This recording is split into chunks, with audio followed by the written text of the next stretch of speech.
an expression that's similar to this. Your answers, if you do this in your head, you can use the distributive property. So first, who thinks that they know who has that expression? I believe I have it. Okay. What is your expression? Come write it on the board. Okay.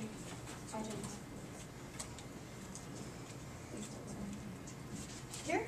Mm-hmm.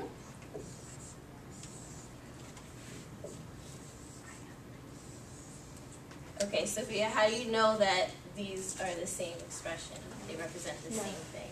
Well, I know that 10 times 2 is 20, and then plus 10 times 2 is 20, which makes it 20 plus 20, and that's what I have. And what property did you use to find that answer? The distributive property. Great, and then what is the answer? 40 for both. Could you write equals 40? All right. So while you're up there, you're gonna write who has. Now Sophia's going to write her who has question. This is fun. Yeah, this is.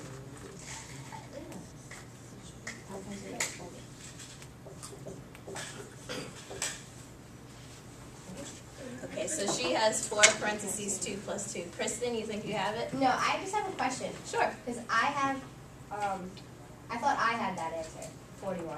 What did you have? I have 5 to the party and 4 plus 4. 5 what? 5 times 8, basically. Okay, but how are the numbers But broken up? Because then They're it's broken up just like 5 that one. parentheses 4 plus 4. Oh. But it's not broken up in that way because it's different Oh. numbers. No, you're still doing. It's 20 They're plus all 20. 20. I think they're all. It's No, you like wouldn't do 5, and then in parentheses is 4 plus 4. Oh, Yeah. oh. But that's not the same thing as this. Okay. But 20 plus Let's Oh, try what's she it. have? Wait, why not? I mean, She mine has is 20 plus 20 though. Yeah. It's she 5. has But 5 you don't have parentheses. 20 4 plus 20. 4 plus Yeah, 4. but you can I distribute did. it out. No, Five but, times But the so first Sophia question had was the who answer. has She this. had 20 plus Okay. 20. We're not going on this one. This was the Oh. question. Yes. Oh yeah. Yeah, that's the question. Okay? Yeah. Alright, let's You try want the opposite. the next one. Does anyone think they have So hold on. something Oh wait. similar? Does anybody have any questions about it? Because I think I understand what was the Maybe we confusion. just need The another. confusion, Basically, it's just that was set up like to distribute, and it needed to be distributed. So in this game, the way you answer is if yours is already distributed. So mine would be 20 Yours plus would be 20. an answer to her. And there's Yeah. different types of examples too. Yeah. Okay. What did you have? I have 8 plus 8. Okay, come up.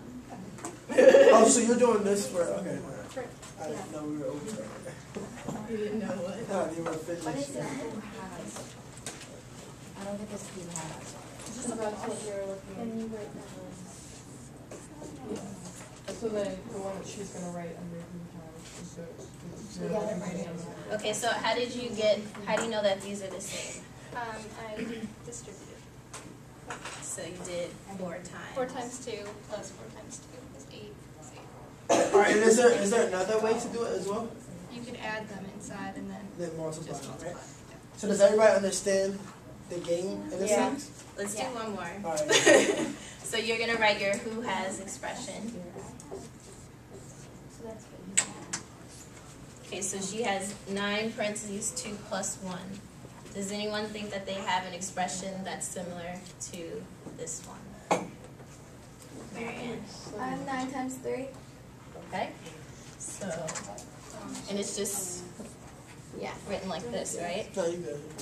So then, how is this the same thing as 9 times 3? Because I added the 2 plus 1 equals 3, and then 9 times 3 is the same as. Good. So this is basically the same thing. 9 times 3, and 9 times 3 is? 20. But that's not.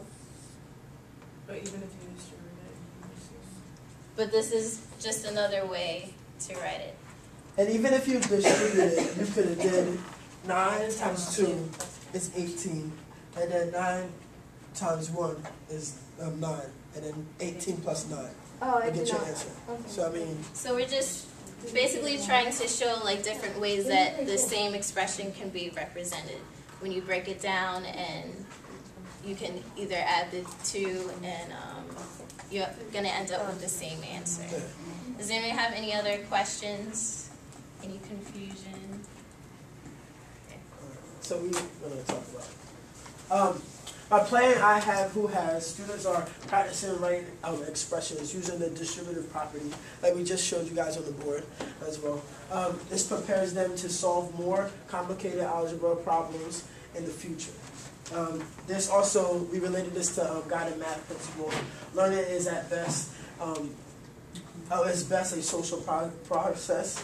So us interacting with each other, us talking to each other and trying to figure out exactly what we're doing on the board, and just basically Sophia just showed a great example of it. She was able to explain how the game was able to work, and it wasn't necessarily the teacher.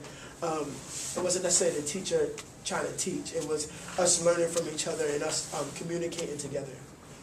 Okay, and then also back to this example, this would be something that they would learn at a higher grade level, and just by knowing what the distributive property is, it helps them to rewrite expressions in a way that they can actually solve for the variable that they're looking for.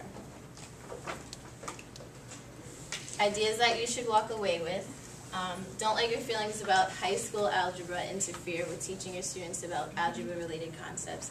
I remember you said that you thought that it was hard and stuff like that, but it's really not that complicated, and students in elementary school, they're already learning about how to think algebraically, so you need to encourage them to to think in that way. And to piggyback off of that, I know sometimes I try to tend away from the lessons that I'm not really too good at or I don't know exactly, but kind of just embrace those lessons, because once you do your research and once you figure out exactly how to approach that lesson, you learn as well as the students. And then also, algebra is not always that abstract. Once again, they're doing this in elementary school, and you can learn algebraic ideas without shoving them with variables and solving for certain letters. Just start off at an easy way that they can understand the concepts. And then also, algebra can be fun through these activities, even though this one was kind of confusing at certain points. But you know, once students are active and doing activities that have to do with algebra, they'll start to like it. And again, this is only one game that we showed you guys, but there's different links, especially on the references you guys can go to and look up some other games as well that will help you be able to teach algebra in a more fun way. And that's it. Thank you.